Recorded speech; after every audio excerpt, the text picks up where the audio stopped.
Hi, my name is Hannah, and for Eating Disorders Awareness Week, I'm going to share you my story.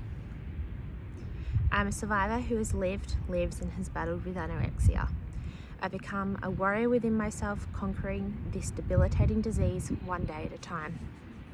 I've written this speech today for anyone currently hospitalised, anyone fighting with an eating disorder, and even for outsiders to get an insight into this illness. I've sat in the chair you're sitting in right now, a chair in a psychiatric hospital in an eating disorder ward, similar to the one you may be in right now.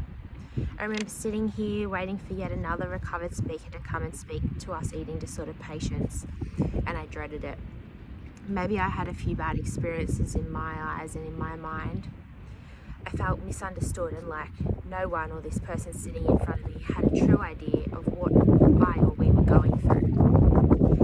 I got tired of hearing I was really unwell and struggled. Then I hit a turning point and now life is good.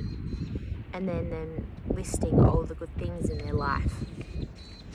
And I think now I have a clearer idea why I found it so unhelpful.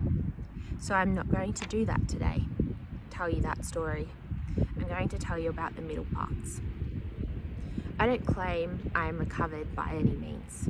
I fight every day for the things that are important to me and fight for a life I want to live outside of the life consumed by my eating disorder. I know right now that probably feels like for some or maybe all of you that, oh, that will never happen. I can't see a future. I've lost hope. That you can't see a life outside of your battle with your eating disorder right now. You feel and question the why and what's the point. The prospect of recovery feels impossible. I know for me, for a really long time, I couldn't see myself or a life for myself outside of hospital walls. I truly believe that places like these would be the reality for my life for the inedible future. I had lost hope, lost purpose, lost direction. I had lost my fight. But one day I decided to try something different. And with the support of my treating professionals and my family, I tried to start recovery from home, opposed to the hospital setting like this. This one I had been in and out of for a really long time. I was then in an unknown territory myself, but also a world of uncertainty for my family. To be honest, none of us had any idea what we were doing. We just constantly did our very best and rode the roller coaster journey every single day. Day in, day out, night in, night out. I worked closely with my professional training team, which consisted of a psychiatrist, a GP, a dietitian, and a psychologist. I had to start from the basics with food, learning to eat again, and as the weeks went by, I could make changes and set the next goals directed by my dietitian. I couldn't stress enough how important it was to have this guidance and support by my dietitian to support me through this journey. I had been obsessed with calories and numbers. I also had to hand over the reins of cooking for myself, as my eating disorder ruled it with rules and obsessions with the calories and the food groups.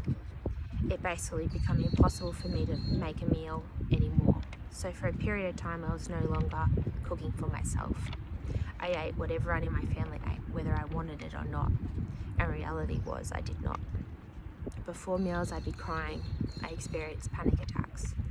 And for a while, this had become a reoccurring event, as I was terrified to come and sit at the table with a plate of food in front of me. My stepmom would sit with me every meal, every snack, day in, day out. And I'm so thankful for all the support she gave me during these dark days and her love and support she still gives me today. After dinner, I'd be back up in my room under a blanket, sobbing my eyes out and sometimes having another panic attack. The voices inside my head felt like I was sitting on one side of the door and my mind on the other side of it, trying to bash the door down. I just wanted to all stop, for it to all go away. I know none of that sounds like something anyone would say, sign me up for that. But not having a single idea I'd go through any of that was actually one of the most terrifying parts. And if you're still with me right now, I thank you, and I encourage you to stick around to the end of this piece. Because as I laid up in my bed, I'd cry hysterically and hyperventilate. Once I'd calmed down, I'd say to my stepmom, when is it going to get better? Why is this happening to me?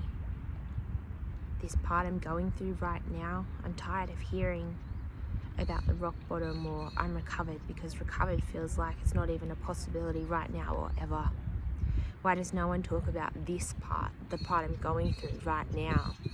And today, that is why I've shared this middle part. So if you're going through it right now, I know you feel alone, lost, tired, and afraid. I've been in this shitty place. I felt hopeless for a really long time, alongside with feeling like a burden constantly.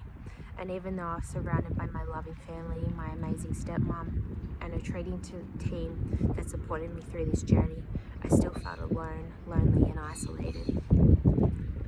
I have to take every day, day by day. Often it would be getting through hour by hour at a time. It hasn't been easy, and I know some of you don't have the support system of your family. I also know how hard that is, because not that long ago I faced going through and living through this illness all on my own too, where I actually had no one. Fast forward to now, I'm still actively in recovery. I can revert back to restriction and obsessive exercise, especially when life gets stressful or maybe I'm not coping so well. But I have a choice. And recovery is the choice I make every single day. Some days I fall, some days or even more than a day at a time. I just want to give up and throw the towel in. I can feel tired and over it at times. But for me, that's just a part of the journey. I think that these challenges are going to be there, especially when you've had an eating disorder as your security blanket and as a coping mechanism for however long or short it's affected you. Working recovery can feel like a full-time job, but it's a job that is worth fighting for. Even if right now it doesn't feel like that. Those months right in the thick of the storm were some of my darkest. But I'm such a stronger, more resilient, wiser, happier person than what I was. And although the challenges in my head don't seem to get much easier, other people around me see a very big difference in the person I was to the person I am today. You don't choose to have any illness nor an eating disorder, and even though life isn't perfect, smooth sailing, or exactly how we envisioned it, right now you're suffering so deeply, and I want to give you hope that you can get better, that life can get better, and I am proof of that.